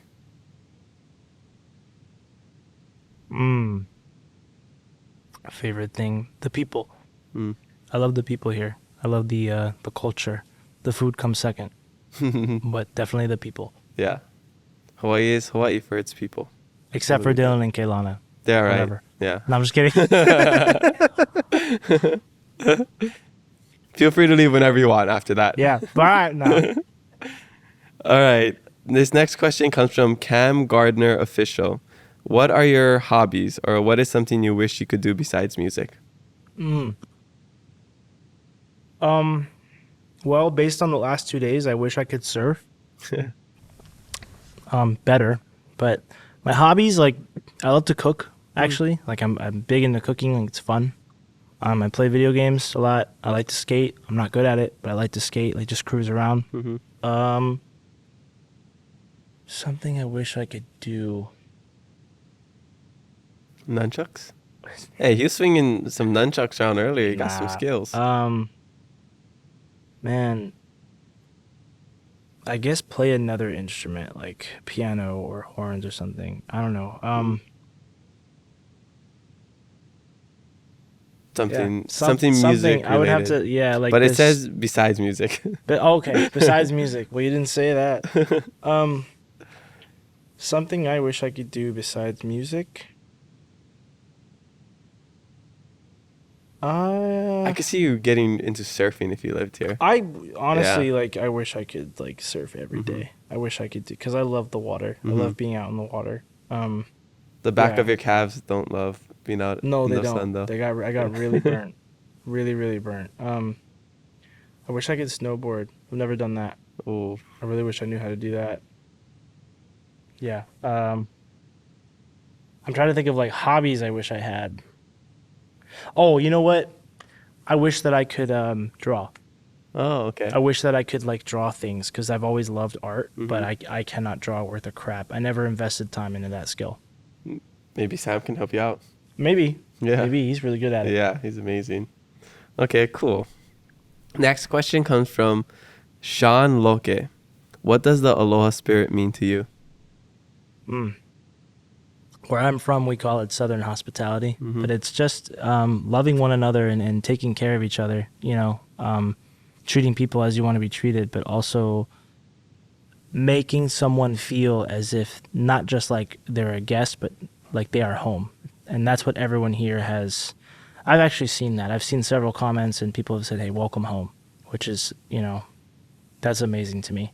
Do you really feel like this is almost becoming your second home just from your short stay? I do, yeah. Yeah. I love just the drive over here. I was just taking everything in, and I'm sure people get used to it, but like for me, it's just like, oh my God, it's so beautiful. The nature around here is just incredible. It's unlike anywhere, but there's a feeling, something in the air here that's like you don't get anywhere else. Awesome. This question comes from Jerry_Salamante.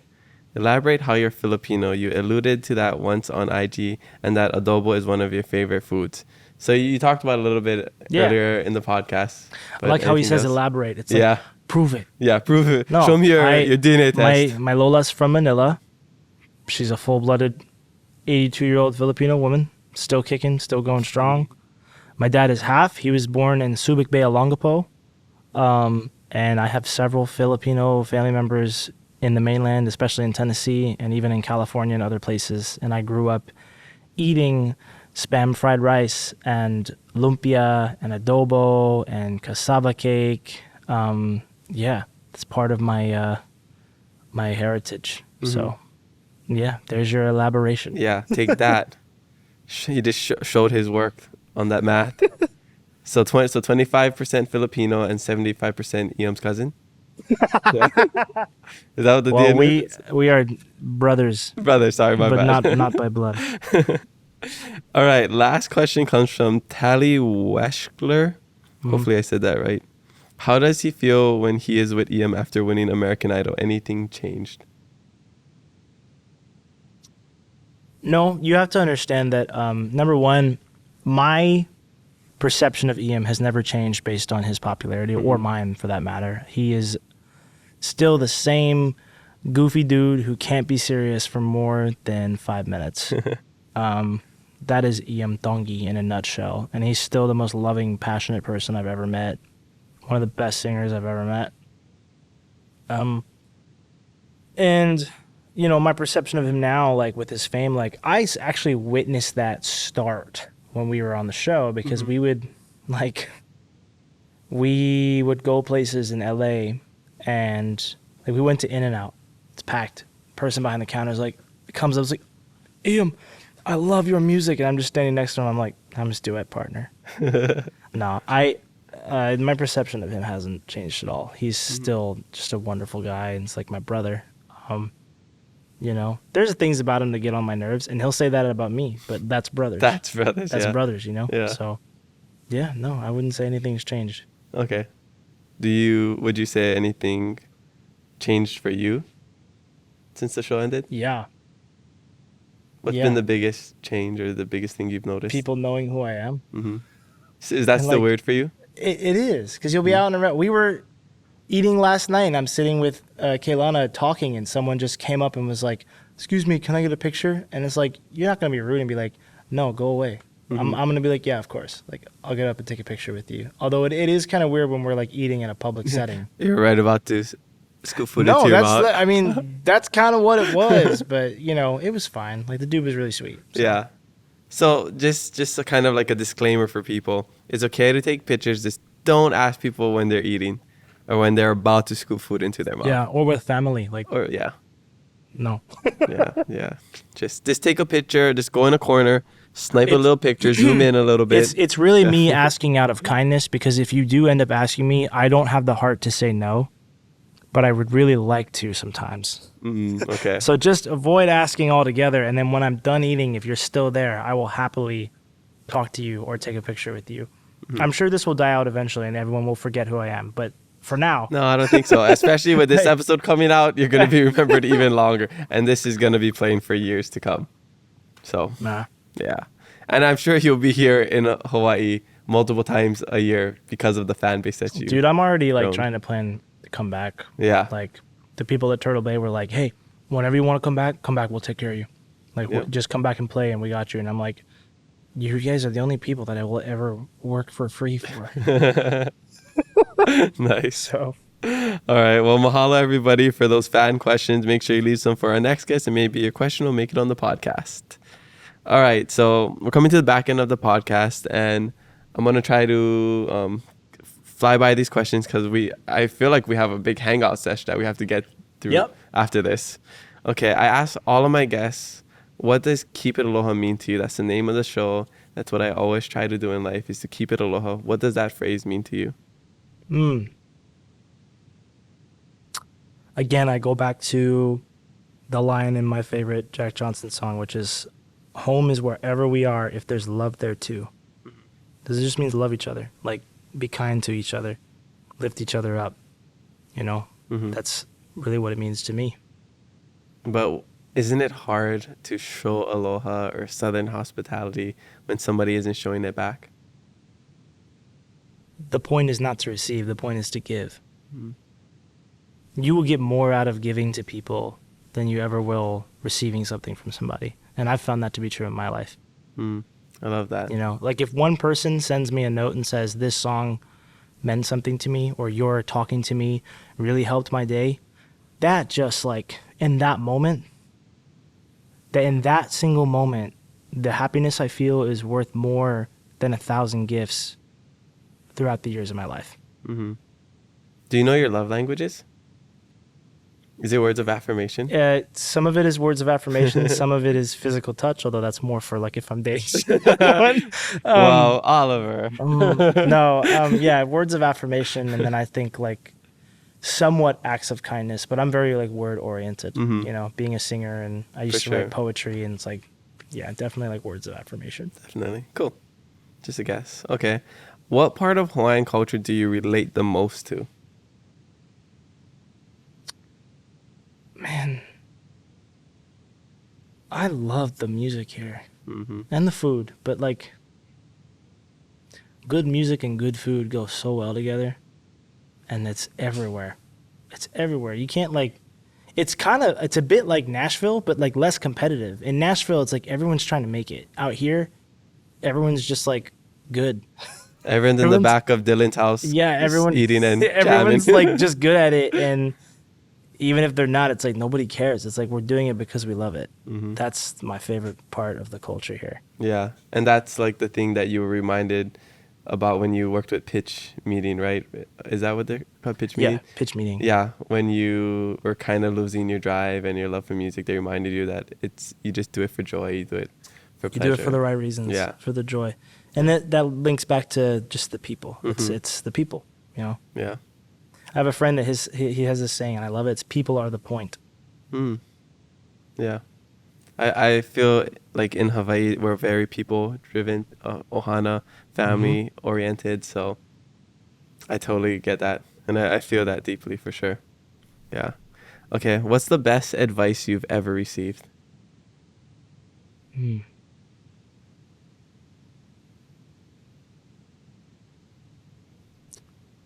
There's a line in a book.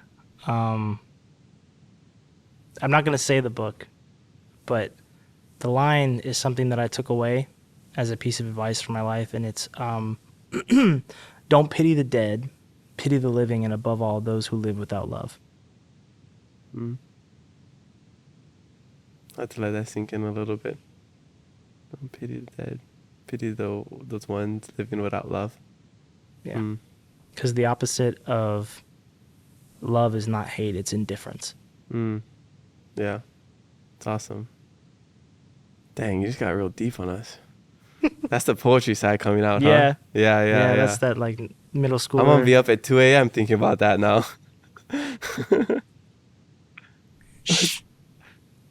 Oh, yeah, he's a Harry Potter fan. No, don't say that. Oh my God. Everyone's going to come at me now. Look, I grew up with that book. I grew up with that book series. It was a part of my life. Oh my goodness. Jordan I do exposed not him. condone He's like on the author's... on the side of the podcast. He's like, I "Isn't don't that condone the Dumbledore?" author's viewpoints. Now I have to say that. Dang it, man. Dang. You tried to put a sly one on me. I told you it was from a book. I just didn't say what the book was. I said I'm not going to say what the book is. Hey, I said we don't always use cardinal directions, and look, I said North Shore. You know, it's East Side. Yeah. You know, we do the darndest things, you know. This is what it is. I think the other piece of advice, now I have to pick another one, is my uncle told me once, hey, just love people. Treat people like you want to be treated. It's that simple. It's a really simple concept. Yeah. It's just people don't do it. I don't know why. It's just life gets in the way, I guess. People think emotionally. Life gets in the way for everybody, though. Yeah. Yeah. It's just, I guess, we're just trying to make excuses for people who don't show love. But I guess there really is no excuse not to show aloha. I would say the big thing is even when someone doesn't want to give it to you, still. Yeah. Aloha always. Give aloha it to them. anyways. Yeah. Dang, you're really just like a local brada. I'm against people moving here, but I feel like I just want you to move here so we can all hang out. Well, that's the thing. Is like, I've thought about it. I'm like, if I moved here, like, would that even be okay? Usually not, because I don't know if you've heard. Yeah. There's a guy on Instagram I follow. I think it's Son of Oahu, and he's always having these like deep conversations about like what is okay culturally and what's not. And I'm like, the more I listen to him, I'm like, is me coming here even a good idea? I'm like, am I like contributing anything other than like a detriment to society? Which I would hope not. But yeah, I mean, if I ever did, I would do my best to really be a part of the culture and to give back. You know what I mean? That's what's important for me. Yeah, for sure. I think Elijah Kala, he was also on the podcast. He said a lot of great things. And for me, I think it's just, what is your intention? What is your intention when you move here? Are you coming here just to, take nice pictures, enjoy the beaches and all the things that we have and not give anything back? I don't get anything out of that. It's like, first of all, I can go to a beach anywhere. I can go to a beach in Florida. I can go to one in California. It's like, why would you come here just for a beach? I get it. It's beautiful. And there's lots of things that are beautiful here. But like, the nature is nothing if you don't have people there to celebrate it. And the people are who you need to connect with because they can tell you the significance of it. You know, the people here tell me the significance of things and what they mean. Man, there was, when we went to Alani, they had us meet with, I don't know if elder is the correct term, but her name was Auntie Nettie, I think. And she just like, the way that she spoke to us and explained to us what certain things meant and blessed us was just, oh my God, I cried afterward. Because when she spoke to me, it felt like everything was lifted off my shoulders, all the worries that I had. But yeah, like, don't come here and be like, oh, I'm gonna go to the beach and I'm gonna eat a pineapple. It's not even native anyway. Come here and meet people, experience the culture, ask people what things mean. Don't be afraid to be like, is this offensive? Or, you know, like ask, like, I mean, ask, don't do something, but like ask, like, is this okay? Is this offensive? Like, what's considered right? Most of the time people will guide you if you're kind, you know? For sure. The people are the point, like you said. People are the point. Yeah. That people are the point. Come here for the people, experience the culture. Yeah. I think here it might be the exception to that saying, it's easier to ask for forgiveness than to ask for permission. Here, always ask for permission. Yeah. Yeah. I would say so. Because you might not get a chance for forgiveness. This land and this culture has been through enough. Yeah. You know, so yeah. I mean, I would hope that I would be welcomed if I ever chose to move here, but like I think before I ever make a decision like that, there's still a lot that I have to learn. For sure. Yeah. Well, I think the best thing about you is that you're open to learning, that you are already learning, and that I can already see the growth that you've had just from being here for the last couple of days. Oh, well, thank you, man. Thank you. Mahalo. Yeah. Appreciate you. This guy. Is there like an honorary like Hawaiian lei or something? Can we give him a medal or something? Every time someone gives me a lei, I will wear it until it starts to smell bad. And then I let it dry out. Yeah, you probably smell worse than the lei at some point. Yeah. Okay, so what is something you wish people knew about you that they don't? Something I wish people knew about me. I struggle with talking to people when I don't know anything that I have in common with them. Like around other musicians, it's really easy to meet people and talk because there's always a talking point. But when it's someone that I'm not familiar with, or like I'm really bad at parties, like I will shut down. I will not talk because I don't know anyone. I don't like to get drunk. Like that's not my vibe. Even I have like a battery where I'm like, okay, this is too much. Yeah. Also, I was scared of fireworks as a child. He says this as we're recording on July 4th. Yeah. So hide him tonight, you You'll guys. find, like loud, sudden noises still startle We need to me. get him some earplugs, some earmuffs, Yeah. soundproof earmuffs. Yeah. No, I totally get that. Yeah. I don't like going out and drinking and all of that. You're probably a lot more introverted, but you thrive in your environment where you can be extroverted. I have a limit. I have a battery, but I do love people. Like I love talking to people, but in the past I've struggled with that. It took me a while to get over that fear of people. So, Yeah. you know. People are scary. You know, it for me it's more the self-conscious thing. It's like what if someone I still struggle with like what if someone thought what I said was ridiculous. And the truth is people are not thinking about you that often. Like It's all in if you ever realized there was this quote I read the other day. I wish I from could Harry Potter. No. Yeah. I wish I could remember what it was, but it was just like the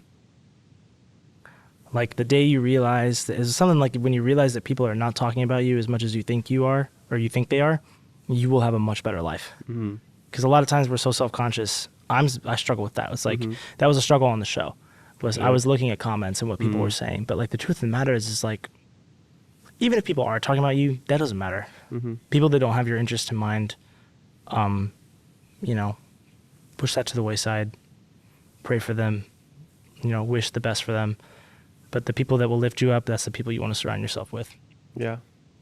The people that say the bad things, you call their babies beautiful. Yes. Yes. All right. So what are your future goals? What do you plan to do, you know, in the next 5, 10, 15 years? Even longer than I that? want to put out an album or an EP that I can be proud of. And I don't know if I'll ever get there, but if I can get to a point in my career where I'm living comfortably, like meaning able to take care of myself and the people around me that I care about. I would love to set up a foundation for young musicians. When I was in choir in school, I was the kid that did not have the money to go to New Orleans or New York City, and I had to stay behind in the classroom. So for me, like being able to set up something to give back to younger musicians who struggle with money or even like, you know, the confidence to do something in some capacity, that will make it worth it. Like if I can do for someone else what my heroes have done for me, even in the smallest capacity, that will mean more at the end of my life. Mm-hmm. Awesome. Okay, so before we end the podcast, I gotta know, what is your life hack? Oh my God, I forgot to do this. That's all right. You can think of one on the spot. Life hack. First thing that comes to mind.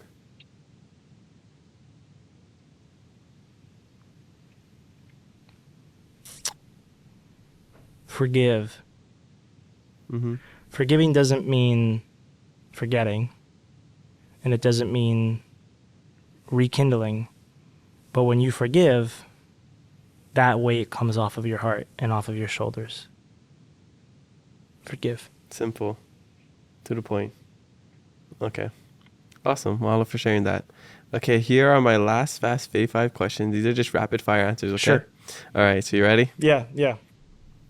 Favorite local word? Favorite local word? Yeah. Honestly, either mahalo or yesa. One of those. They both putty. They both slap. Yep. That's good. Okay. Favorite travel destination? Oh, also kept. Kep. He mentioned that. He's like, yeah, Dylan kept saying Kep. Yeah. Kep. Okay, favorite travel destination? Favorite travel destination? Wow,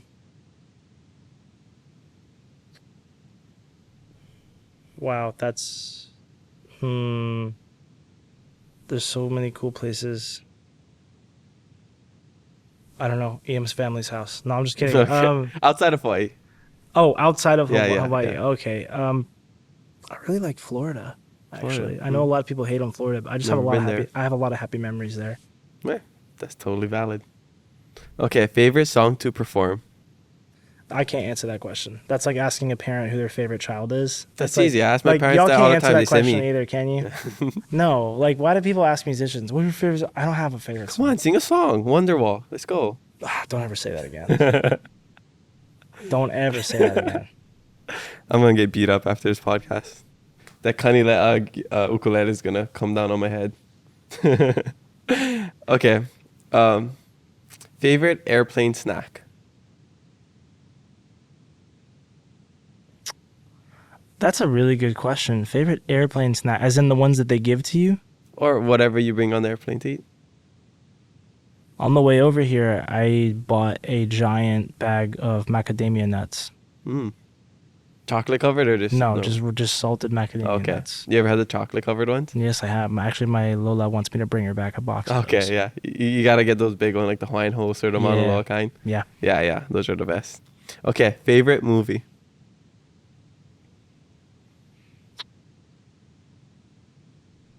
The Lion King. My favorite The movie. live action one. No, no, that one was fine. Yeah. Why The Lion King? I just loved that movie ever since I was a kid, and like I just really enjoyed the story, even though it's sort of a Shakespeare ripoff. Like I've just really liked the music. It's the music especially. The soundtrack is one of the most incredible soundtracks I have ever heard in my life. And then if we're talking like if I had to pick another genre, I'd probably pick Bridesmaids because that movie is hilarious. Okay. I never heard of that Shakespeare comparison to Hamlet. Lion King. Hamlet. The uncle kills the king. I thought it was just an original thought. I didn't Hamlet think about with lions. it. Yeah. Hamlet with The director himself said so. Oh, wow. I didn't know that. Okay. To replace the favorite song one, this is the last one. Favorite TV show? The Office. The Office. And? Avatar: The Last Airbender. Yes. Best guess ever. All right. So that's all we have for today. That was super fun talking to you and learning about you and hearing your perspective on a lot of things, which is very similar to what we have over here. I really feel like you could totally just blend in over here and just be a local. Oh, mahalo, bro. I Yeah. appreciate that. Yeah. I don't have the power to do that. I'm just saying for me. Maybe I'll speak to Son of Oahu and ask him what, Yeah, to bless you. what I Yeah, should yeah. do.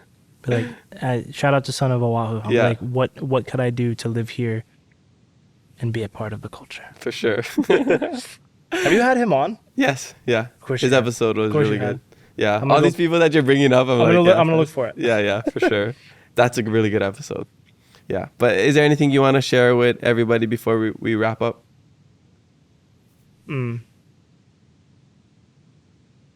I mean, I've got some shows coming up, but I guess I just want to say, just like, be kind to one another. Please, be kind. That's all. Yep. Awesome. Well, where can we find you on social media? You can find me at Oliver Steele Music on Instagram, and then the same on Facebook, just with spaces. And then I do have a Twitter account that I barely touched because I was forced to make it for Idol. Yeah. And I have a TikTok that, like, I don't understand how to use. You can learn some. We can all do some TikTok dances after this. No. All right. Well, mahalo, Oliver, for joining us on the Keep It Aloha podcast. Spread aloha, be kind to one another, and mahalo for listening to us today. We have new episodes every Thursday, so make sure you follow us and leave a review. I'm your host, Kamaka, and remember to always keep it aloha. Yes, sir.